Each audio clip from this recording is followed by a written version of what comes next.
The Grand Council Chamber of the Zephyrian Empire stretched across miles of polished stone and gleaming metal. 12 massive pillars held up the vaulted ceiling, each one carved from the bones of extinct species that had once dared to resist. The Empire's might. The air hummed with power as holographic star maps flickered around the room, showing the vast territories under Zephyrian control. At the center of this imposing space, Ambassador Kethver stood perfectly still. His golden scales caught the light from the floating energy orbs above, and his amber eyes reflected years of experience in the Outer Rim territories. He had served the Empire faithfully for 3 decades, bringing news of new worlds to conquer and new species to enslave. But today was different. Today, his clawed hands trembled slightly as he held a data crystal containing his latest report. The High Council members sat on their elevated thrones, arranged in a perfect circle around the chamber floor. Each throne was carved from a different, precious stone, representing the wealth of the worlds they had conquered. General Vexthul, the Empire's most feared military commander, lounged casually in his seat of black obsidian. His scarred hide bore the marks of 1,000 battles, and his eyes held the cold calculation of a predator who had never known defeat. Counselor Zareth, the Empire's chief strategist, drummed her claws against the armrest of her emerald throne. She had planned the conquest of 7 star systems, each campaign executed with surgical precision. Her analytical mind had never encountered a problem that couldn't be solved through superior firepower and tactical superiority. High Chancellor Mordun, the supreme leader of the Empire, occupied the largest throne at the far end of the chamber. Made from pure crystallized starlight, it pulsed with an inner glow that made him appear almost godlike. His voice carried the weight of absolute authority when he spoke, and his word was law across 12 star systems. In the center of the chamber, chained to a restraining post, sat the evidence of Kethfor's latest mission. The creature was smaller than most Zephyrians, with pale pink skin instead of protective scales. It had no natural weapons, no armored hide, no enhanced strength. Its hair was a strange brown color, and its eyes held an intelligence that seemed oddly familiar yet completely alien. The creature's name was Jake Morrison, and he represented something the Zephyrian Empire had never encountered before. He was human. Jake sat quietly in his chains, observing everything around him with careful attention. Despite his captivity, he showed no signs of the terror that usually gripped new slaves. Instead, he seemed to be studying his captors, learning their mannerisms, understanding their technology. When the energy restraints sparked against his wrists, he didn't cry out in pain. He simply adjusted his position and continued watching. General Vexthul rose from his throne and stalked across the chamber floor. His massive form cast a shadow over the human prisoner as he circled him like a predator examining wounded prey. The general's claws clicked against the stone floor with each step, a sound that had struck fear into the hearts of countless species. "This is what you brought us, Kethfor?" Vexthul's voice carried mockery and disappointment. "This pathetic creature is supposed to represent a threat to our empire? Look at it. No claws, no fangs, no natural armor. I could snap its neck with one hand." The other council members laughed, their voices echoing off the chamber walls. They had seen this display countless times before. A new species would be discovered, evaluated, and then either enslaved or eliminated. The process was as routine as the rising of their homeworld's twin suns. Counselor Zareth leaned forward in her throne, her tactical mind already working through the possibilities. What resources does their world possess? Are they numerous enough to provide adequate slave labor? Do they have any technology worth studying before we eliminate their civilization? Kethver raised his clawed hand, requesting permission to speak. The chamber fell silent, waiting for his response. But instead of answering the counselor's questions, He spoke words that would haunt the Empire for generations to come. Honored Council, I have observed these creatures called humans for 3 full cycles. I have studied their behavior, their technology, their social structures. I have watched them in times of peace and times of conflict. And I must tell you something that will sound impossible to your ears. He paused, his amber eyes moving from one council member to another. They are not what they appear to be.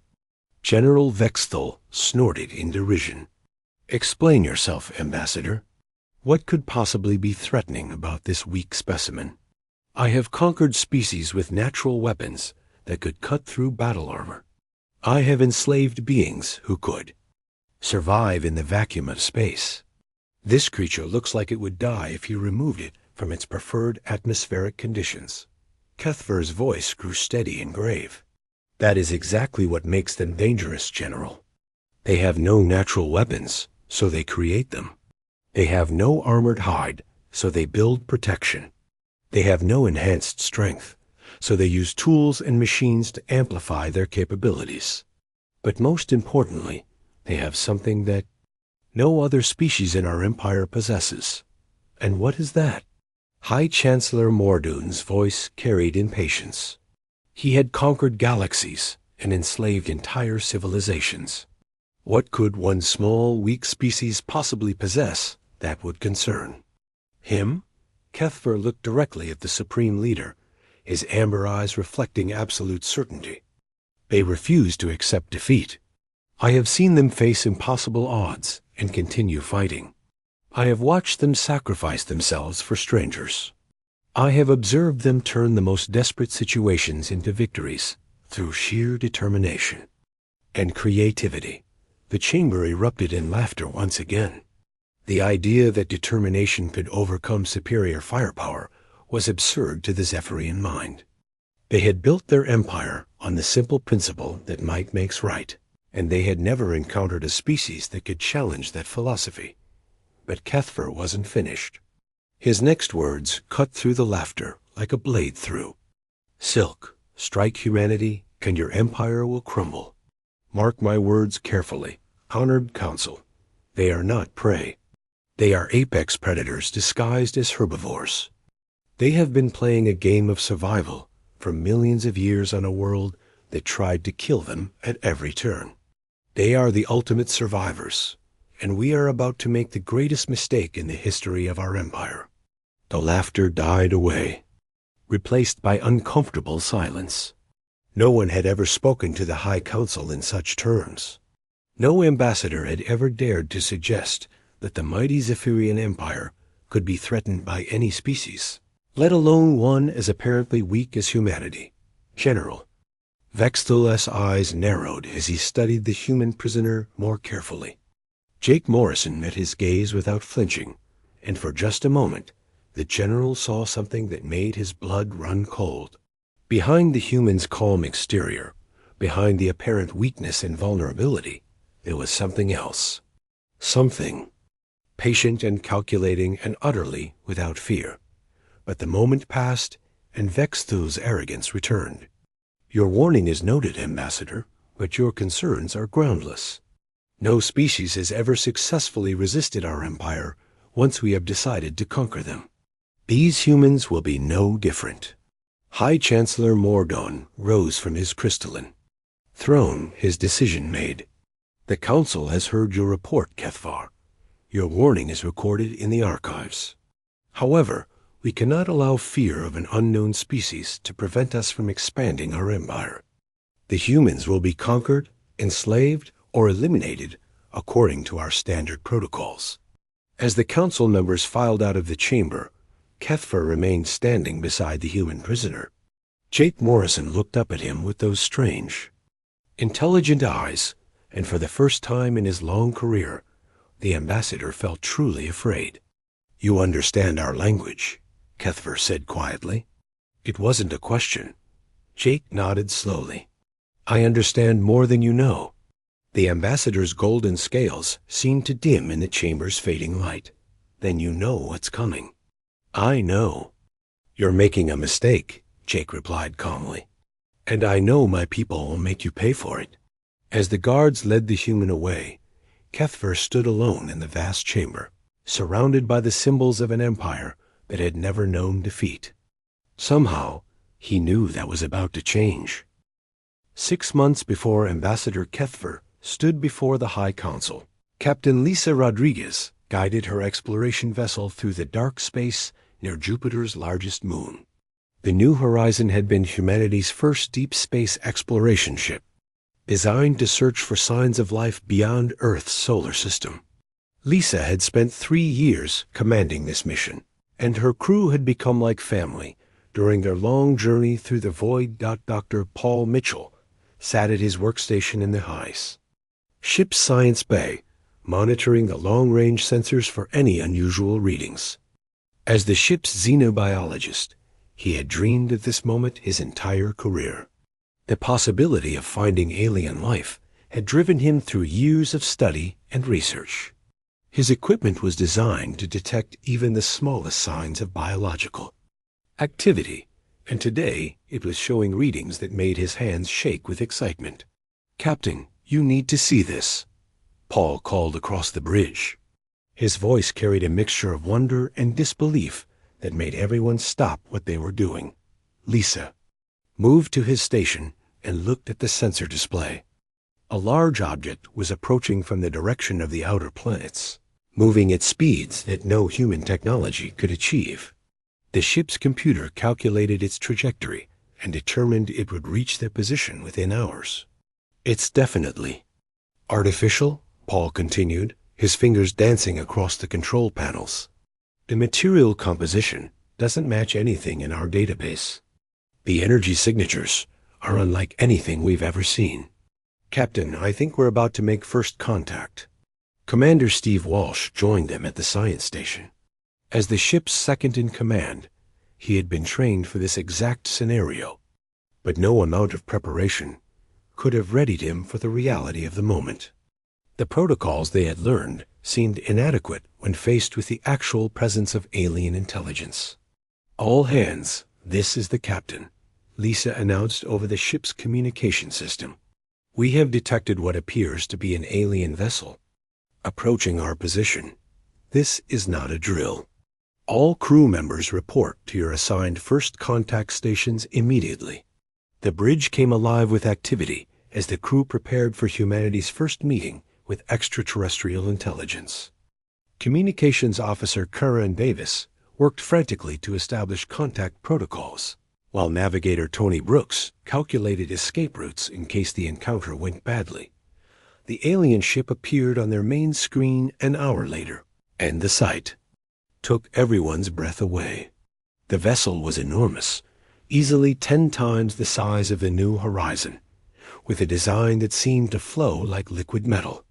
Strange lights pulsed along its hull in patterns that suggested some form of communication or scanning activity. "We're receiving a transmission," Corinne announced. "It's not using any communication method we recognize, but the computer is trying to establish a translation matrix." The main screen flickered as the alien message played. Strange symbols appeared and disappeared, accompanied by sounds that seemed almost musical. The ship's artificial intelligence worked to decode the transmission, comparing it to every known human language and communication system. After several minutes, the computer produced a rough translation. The message was simple but clear. "Unknown vessel. Identify yourselves and state your intentions." Lisa took a deep breath before responding. "This is Captain Lisa Rodriguez of the human vessel New Horizon. We come in peace and seek peaceful contact with your species." The response came quickly, and the translation was clearer this time.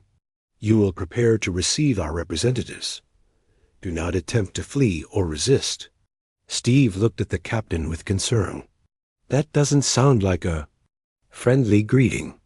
"Maybe it's just their way of communicating," Lisa replied, though she shared his worry. "All weapon systems remain offline. We're here to make peaceful contact, not start a war." The alien ship moved closer, and smaller vessels detached from its hull. These craft approached the new horizon with precise movements that spoke of advanced technology and military discipline. Lisa watched them dock with her ship and tried to maintain her composure as the airlock cycled open. The aliens who entered were unlike anything humanity had imagined. They stood nearly 8 feet tall, with reptilian features and golden scales that caught the light from the ship's corridors. Their amber eyes seemed to see everything at once, and their movements carried the confidence of beings who had never encountered serious opposition.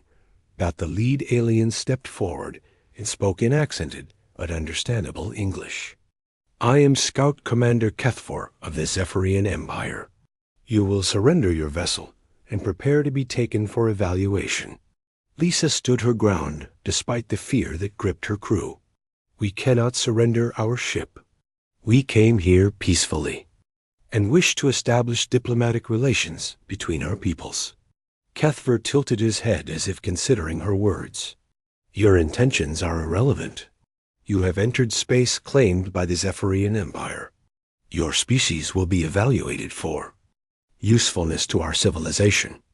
Dr. Paul Mitchell stepped forward, his scientific curiosity overcoming his fear. "We would be honored to share our knowledge with your people. Perhaps we can learn from each other." The alien commander looked at Paul with what might have been amusement. "You misunderstand the situation. We do not learn from lesser species. We study them, evaluate their potential, and then decide their fate." The meaning of his words became clear as more aliens entered the ship.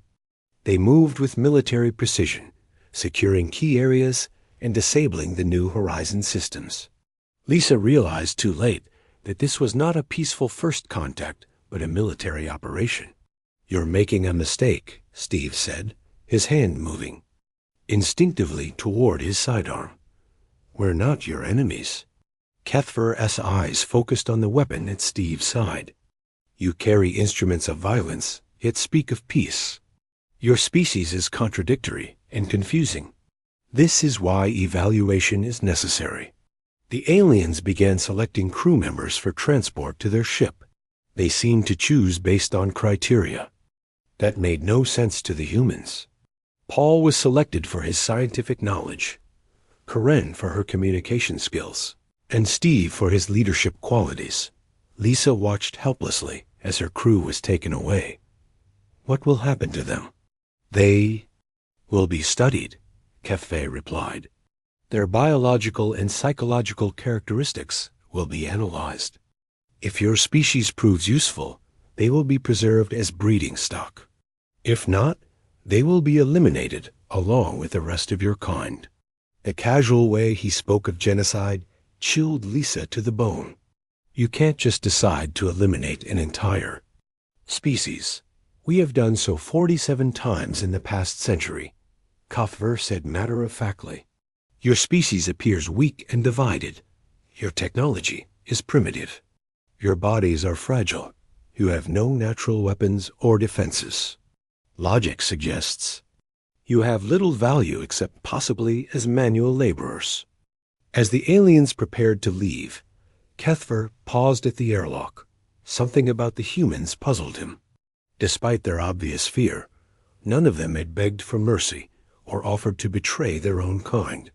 Even now, as their friends were being taken away, they maintained their dignity and composure. Your species interests me, he said to Lisa.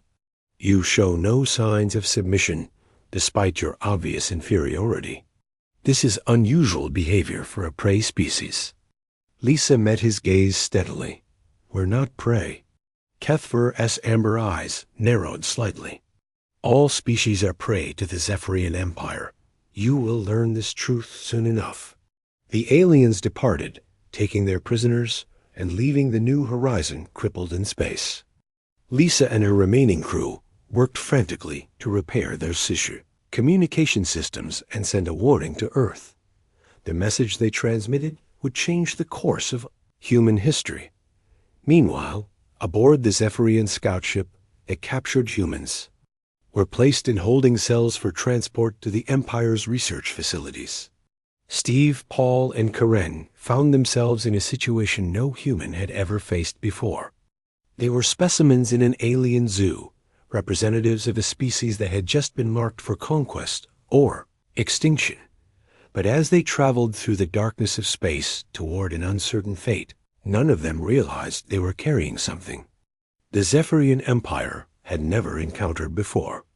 They carried the spark of human resilience, the flame of defiance that had allowed their species to survive ice ages and plagues and wars.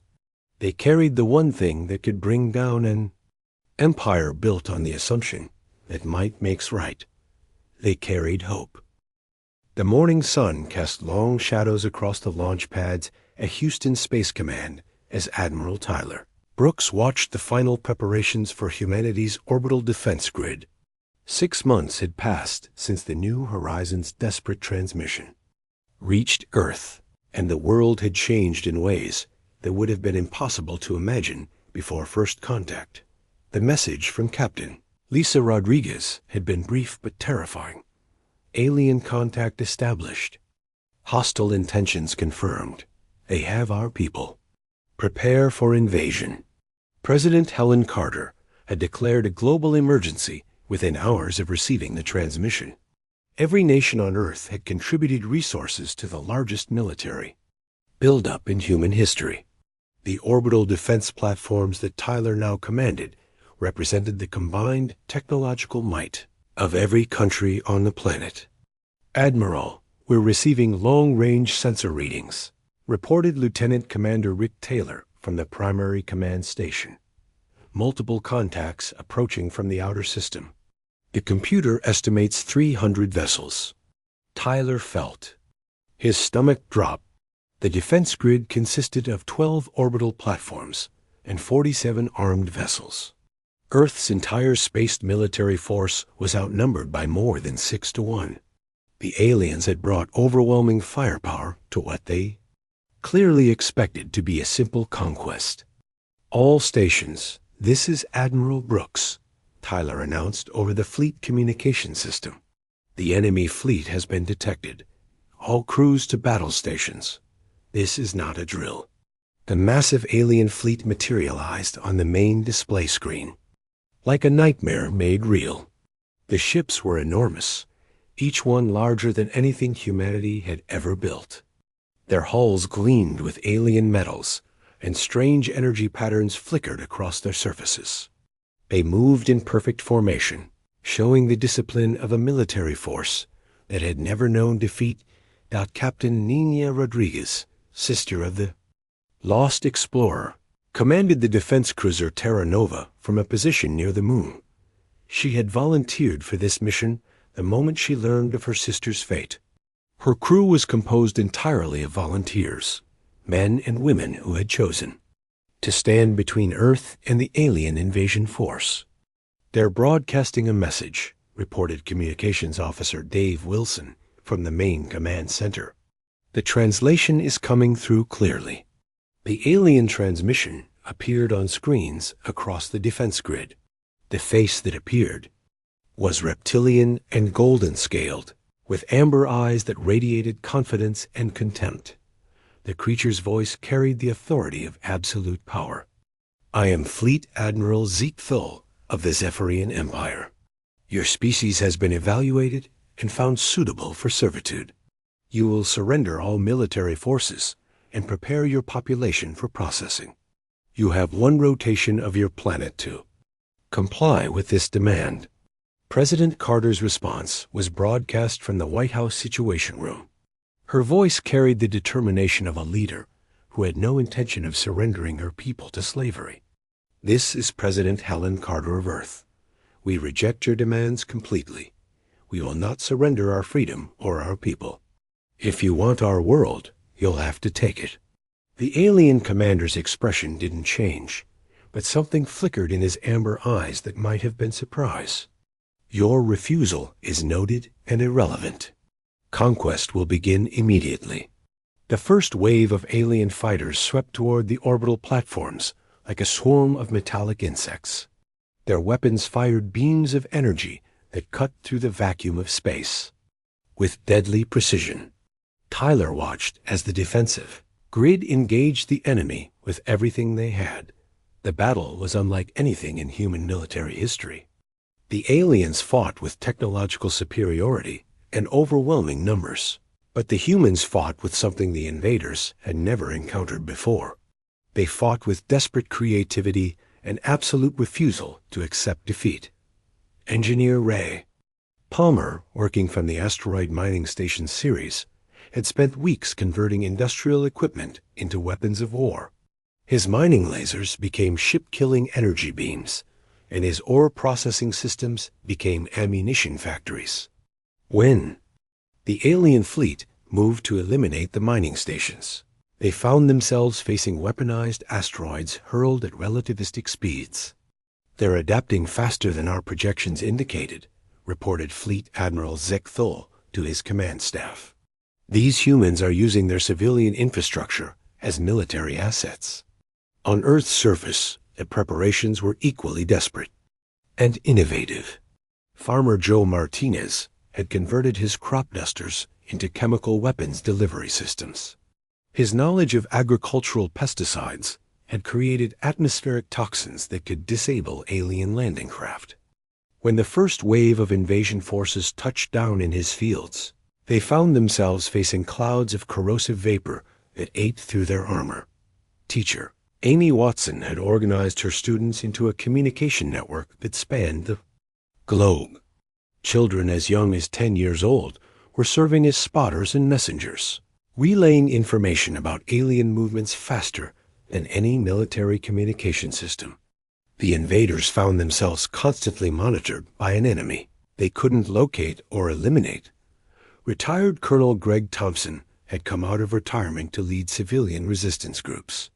His knowledge of guerrilla warfare had transformed ordinary citizens into an army of insurgents. When alien forces occupied major cities, they found themselves facing attacks from every direction by enemies who looked like harmless civilians. The aliens had expected terror and submission. Instead, they found determination and ingenuity. Every human they captured was replaced by 2 more who had learned from the previous battle. Every alien tactic was countered by human adaptability. Every show of force was met with increased resistance. Dr. Alan Foster, who had escaped from alien captivity during the initial chaos, had become humanity's most valuable asset. His time aboard the Zephyrian ships had given him insights into alien technology that no other human possessed. Working with Chief Engineer Maria Santos, he had begun reverse engineering captured alien equipment. "Their technology is more advanced than ours," Foster explained to a gathering of military leaders, "but it's not more intelligent. They've built their systems for overwhelming force, not for adaptation. They expect their enemies to fight the same way every time." Maria Santos nodded in agreement. "We can use that against them. Their ships are designed to face conventional military tactics. They're not prepared for the kind of asymmetric warfare we're developing." The proof of her words came during the Battle of Luna Station. The aliens had surrounded the human moon base, expecting a quick surrender. Instead, they found themselves facing a coordinated attack that used their own expectations against them. The humans had hidden nuclear warheads inside, captured alien shuttles, then transmitted surrender signals to lure the enemy fleet into close formation. When the aliens moved in to accept the surrender, they found themselves at the center of a nuclear firestorm that destroyed a quarter of their fleet. "This is impossible," Fleet Admiral Zek Thul reported to the High Council. "These humans are fighting with tactics that defy all military logic. They sacrifice their own forces to achieve strategic objectives. They use their civilian population as military assets. They turn every defeat into a learning opportunity." General Vexthu's response came directly from the imperial capital. "You have overwhelming superiority in numbers and technology. How can you be struggling against such a primitive species?" "Because they refuse to fight like a primitive species," Zek Thul replied. "They fight like like us, but without our limitations.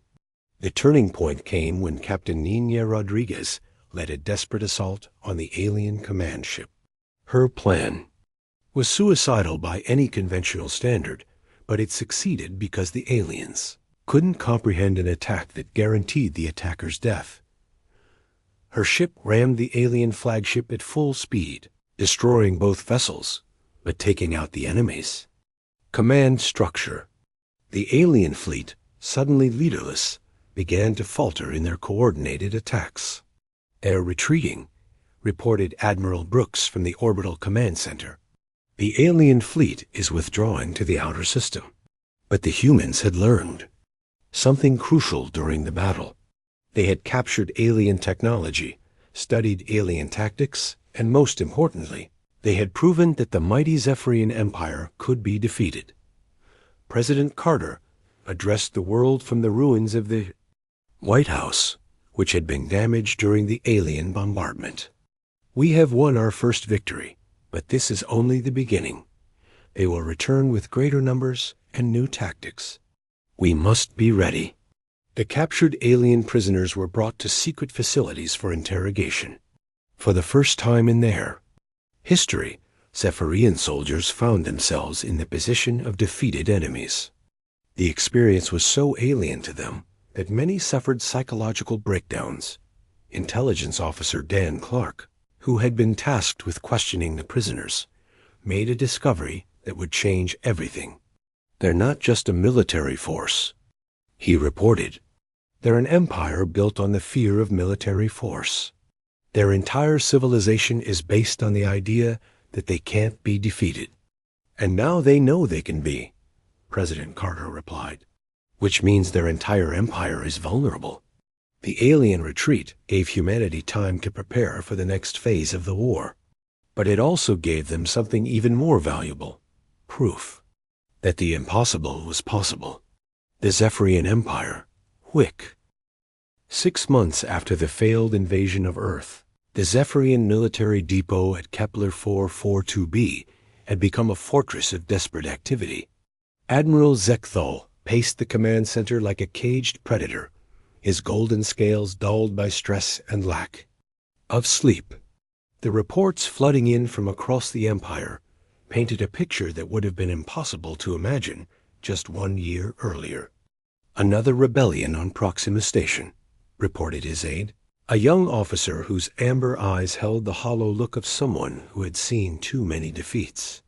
"The Velkari have declared independence and are requesting human military advisors." "Zekthal?" Claws scraped against the metal console as he gripped it for support. The Velkari had been model subjects for over a century, providing the Empire with rare minerals and skilled technicians. Their sudden rebellion was just the latest in a series of uprisings that had erupted across Zephyrian space. "How many ships do we have available for suppression duties?" he asked, though he already knew the answer would be insufficient. 47 vessels, sir. The rest are either destroyed, damaged, or tied down fighting human forces." The human forces. Those two. Words had become a curse throughout the Empire. What had begun as a simple conquest had evolved into something that threatened the very existence of Zephyrian civilization. Dr. Alan Foster sat in the planning room of the human ship Enterprise, studying the latest intelligence reports from across the galaxy.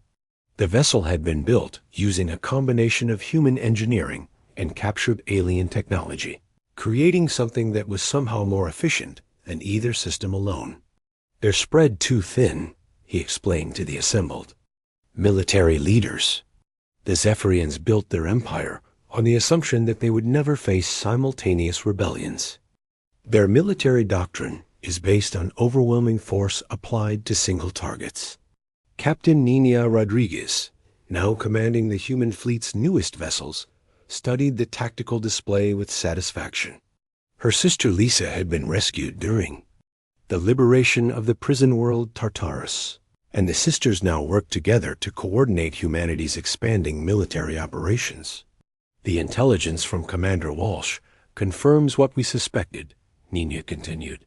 "The Empire is built on fear not loyalty.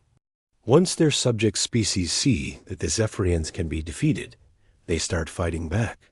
Commander Steve Walsh had become humanity's most valuable intelligence asset. His months in captivity had given him insights into Zephyrian psychology that no other human possessed. He had learned to think like the enemy, to understand their weaknesses, and exploit their blind spots. The key is their communication system, Steve explained via encrypted transmission from deep inside enemy territory. They've never faced a coordinated resistance movement. Their security protocols are designed to prevent external attacks, not internal subversion. The humans had learned to fight a different kind of war. Instead of meeting the aliens in massive fleet battles, they used stealth and cunning to strike at the Empire's infrastructure. They disrupted supply lines, assassinated key leaders, and spread propaganda that encouraged rebellion among the subject species. Intelligence. Officer Dan Clark had established a network of agents throughout the Empire. His operatives were recruited from among the liberated prisoners and the growing number of alien defectors who had lost faith in Zephyrian invincibility. The rebellion on Vega Prime is spreading, Dan reported from his command center on Earth. The Andromedans have seized control of the orbital shipyards and are producing weapons for the Resistance. The Zephyrians are requesting reinforcements from the home system. President Carter reviewed the reports with grim satisfaction. The strategy was working, but it came at a terrible cost. Entire worlds were being devastated by the fighting, and billions of innocent beings were caught in the crossfire. We need to accelerate the timeline, she decided. The longer this war continues, the more suffering it will cause. We need to strike at the heart of their empire. The plan that emerged was audacious even by human standards. A small fleet of human vessels would penetrate deep into Zephyrian space, past dozens of fortified worlds, to strike at the Empire's capital system. The mission would be suicide under normal circumstances, but the humans had learned that normal circumstances no longer applied. Chief Engineer Maria Santos had been working around the clock to prepare the strike fleet. Her hybrid human-alien technology had produced ships that were faster, more maneuverable, and more heavily armed than anything the galaxy had ever seen. The new stealth systems are based on Zephyrian sensor technology, she explained to the mission. Commanders, we're using their own equipment against them. They'll never detect us until it's too late. The strike fleet consisted of 12 ships, each one crewed by volunteers who knew they might not return. Captain Lisa Rodriguez commanded the flagship, a vessel that had been named Hope's End in honor of the human prisoners who had been executed during the early days of the war. Remember, she addressed her crew as they prepared for the final jump to the capital system. We're not just fighting for Earth anymore. We're fighting for every species that has ever been enslaved by the Empire, every world that has ever been conquered, every being that has ever been forced to bow to Zephyrian tyranny. The jump to the capital system took them through the heart of the Empire, past worlds that had been under Zephyrian control for centuries. The sight of the massive military installations and enslaved populations only strengthened the humans' resolve.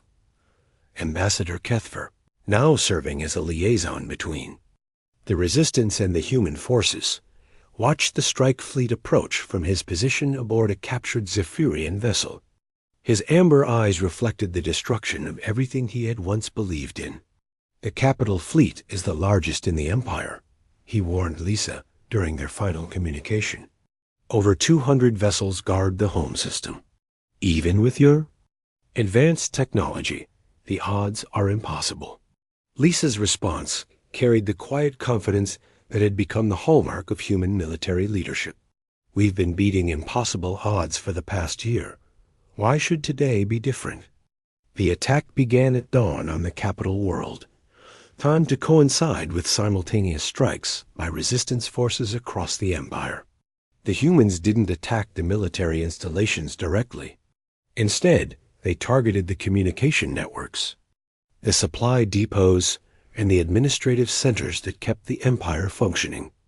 They're not trying to destroy our fleet, Admiral Zichthul realized as he watched the tactical displays. They're trying to paralyze our ability to coordinate a response. The strategy worked perfectly. As the human forces disrupted the Empire's command structure, rebel forces throughout the galaxy launched coordinated attacks on their Zephyrian occupiers. Worlds that had been enslaved for centuries suddenly found themselves free, and they wasted no time in turning their anger against their former masters. The Zephyrian home fleet, a pride of the Empire, found itself fighting a war it had never been trained for. The humans used hit-and-run tactics, appearing without warning to strike at key targets before disappearing back into the void. "This is Fleet Admiral Zichthul to all Zephyrian forces," the desperate commander broadcast across the Empire. "We are under attack by human forces. All available ships are to return to the capital system immediately." But the ships couldn't return. They were trapped fighting rebellions on hundreds of worlds, struggling to maintain control of an empire that was collapsing from within. The Zephyrians had built their civilization on the foundation of fear, and once that fear was broken, there was nothing left to hold it together. High Chancellor Mordun, the supreme leader of the Empire, sat in his crystalline throne as reports of defeat poured in from across the galaxy. The being who had once commanded the respect and terror of 12-star systems now looked like a broken old lizard. "How many worlds have we lost?" he asked, his voice barely above a whisper. 43 confirmed rebellions, sir," his aide reported. "The number grows every hour. The humans have somehow convinced our subject species that they can win their freedom." "And can they?" The aide's silence was answer enough. The mighty Zephyrian Empire, which had ruled the galaxy for over 1,000 years, was crumbling under the assault of a species they had dismissed as primitive and weak.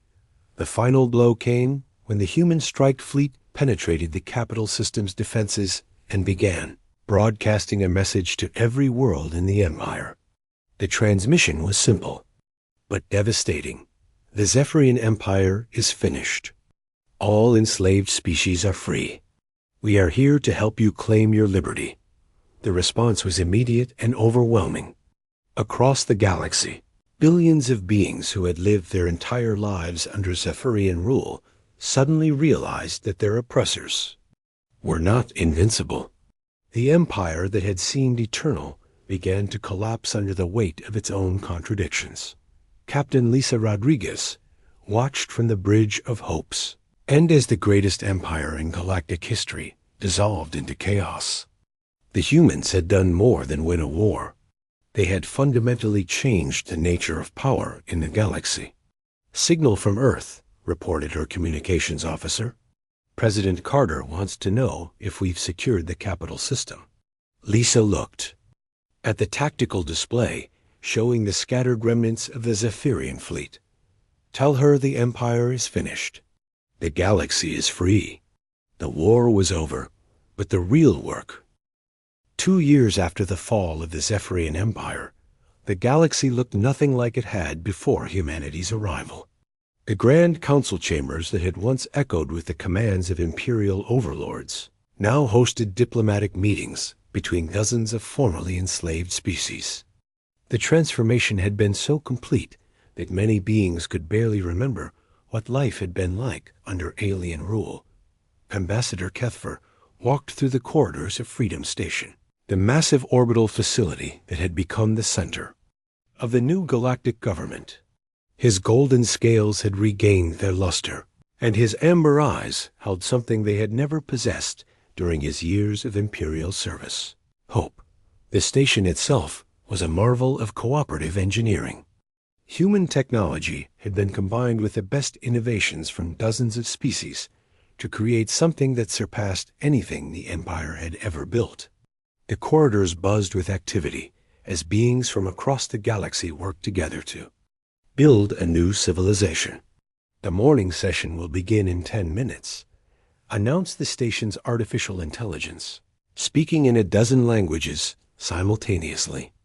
The voice belonged to an eye that had been developed jointly by human and Andromedan scientists, representing the kind of cooperation that would have been impossible under the old regime.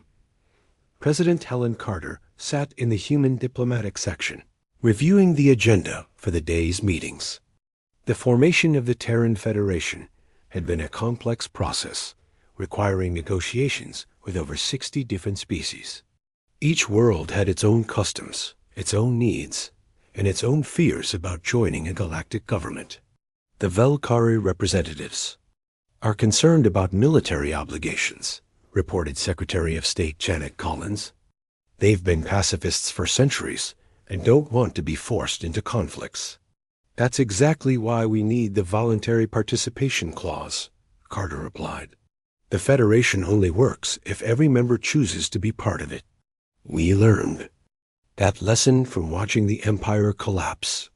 The morning session began with a report from Admiral Tyler Brooks, who now commanded the Federation's peacekeeping forces. The transition from imperial rule to democratic cooperation had not been smooth on every world. The situation on Rigel 7 is stabilizing, he reported to the assembled delegates. The former imperial garrison attempted to maintain control through force, but the local population has chosen to join the Federation. Our peacekeepers are helping to establish local security forces. The Rigelians themselves sat in the delegation area, their blue-skinned faces showing the exhaustion of a people who had just won their freedom. Their leader, Chancellor Yaron Nin, spoke with the careful dignity of someone who had spent her life dreaming of this moment. We thank the Federation for its assistance, she said. For 300 years, my people served as slave laborers in the Empire's mining operations. Today, we are free beings who choose our own destiny. Captain Lisa Rodriguez, now serving as the Federation's Director of Interspecies Relations, stood to address the Assembly. Her experience as both a warrior and a diplomat had made her one of the most respected figures in the new government. The Federation exists to ensure that no species will ever again face the choice between slavery and extinction, she declared. We are not here to rule over anyone. We are here to help everyone rule themselves. The success of the Federation had exceeded everyone's expectations. What had begun as a desperate alliance against imperial oppression had evolved into something unprecedented in galactic history. A voluntary union of free worlds working together for mutual benefit. Dr. Alan Foster, now serving as the Federation's Chief Science Officer, presented his latest report on technological development. A combination of human innovation with alien knowledge had produced advances that were benefiting every member species. The new medical technologies developed jointly by human and Centauri researchers have eliminated 3 major diseases, he announced. The agricultural techniques shared by the Arcturians have increased food production on 17 worlds. The energy systems created by human and vegan engineers have provided clean power to over 1 billion beings. The transformation was visible everywhere. Former slave worlds had become centers of learning and culture. Species that had been forbidden to develop their own technology were now contributing to galactic progress. The fear that had once held the galaxy in its grip had been replaced by cooperation and mutual respect. Commander Steve Walsh, now head of the Federation's intelligence services, reported on the remnants of the old empire, the last imperial stronghold on Epsilon Eridani has surrendered peacefully. The garrison commander requested Federation assistance in establishing a democratic government. The end of the empire had not been accomplished through genocide or revenge. Instead, the humans had insisted on a policy of reconciliation and rehabilitation. Former imperial soldiers were offered the chance to join the Federation's peacekeeping forces, and many had accepted. Even our former enemies deserve the chance to build a better future, President Carter had explained when the policy was first proposed. We didn't fight this war to become conquerors ourselves.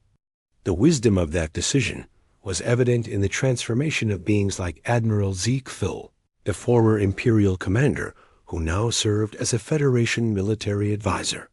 His knowledge of Imperial tactics had been invaluable in helping other worlds defend themselves against the remnants of the old regime. "The humans taught us something we never understood," he said during a private meeting with Ambassador Kethfer. "They showed us that strength comes not from the ability to dominate others, but from the ability to inspire them to be better than they were." The afternoon session focused on the expansion of the Federation's membership. Representatives from the Tau Ceti system had requested admission, bringing the total number of member worlds to 87. Each new member strengthened the Federation's ability to defend freedom and promote cooperation. Chief Engineer Maria Santos presented the plans for the new exploration fleet. The ships would be crewed by beings from multiple species, sent out to make contact with civilizations beyond the former Empire's borders. "We want to make sure that first contact is handled better than it was when we met the Zephyrians," she explained. "Every exploration vessel will carry diplomats, scientists, and cultural specialists from different species. We want to learn from new civilizations, not conquer them." The evening concluded with a cultural celebration that had become a tradition at Federation gatherings. Artists and musicians from dozens of worlds performed together, creating a symphony of diversity that would have been impossible under Imperial rule. As the festivities continued, Ambassador Kethfer found himself standing beside Captain Lisa Rodriguez on the station's observation deck. Through the transparent aluminum windows, they could see the lights of hundreds of ships from across the galaxy, all working together in ways that would have been unimaginable just a few years earlier. "You were right," Lisa said quietly. "Your warning to the High Council was accurate. Striking humanity did make their empire crumble." Kethfer nodded slowly. "I saw something in your people that the Empire never understood. You fought not just for yourselves, but for the idea that others should be free to choose their own path. That made you more dangerous than any weapon." "What made us different?" Lisa asked. "The Empire conquered because it could. You conquered because you had to. But more importantly, you stopped conquering once the threat was eliminated. You chose to build instead of destroy, to liberate instead of enslave." In the distance, they could see the lights of New Earth, the human colony that had become a symbol of the Federation's values. The world was home to refugees from dozens of species, all working together to build a better future. "The galaxy is free," Kethfor continued, "but freedom is not something that can be given. It must be chosen every day by every being who values it. The Federation exists to help protect that choice." The transformation was complete, but the work was far from over. Every day brought new challenges as the Federation expanded and evolved. Former enemies became allies, and former slaves became leaders. The galaxy had learned that the greatest strength came not from the ability to destroy, but from the ability to create. Children from a dozen different species played together in the station's recreation areas, their laughter echoing through corridors that had once known only the sound of marching soldiers. They were growing up in a galaxy where cooperation was normal and oppression was just a story from the dark times before the Federation. Intelligence. Officer Dan Clark watched the children with satisfaction. His network of agents had evolved into something completely different, a galactic communication system that helped worlds share information and coordinate assistance during natural disasters or other emergencies. "The Orion colonies are requesting medical supplies," he reported during the evening briefing. "The plague that devastated them under Imperial rule has been contained, but they need help rebuilding their healthcare infrastructure. Send the hospital. Ship Mercy," President Carter ordered, "and include a team of Centauri healers. Their medical knowledge could be invaluable." The evening's final session was dedicated to remembering those who had been lost during the war. A memorial wall displayed the names of beings from every species who had died fighting for freedom.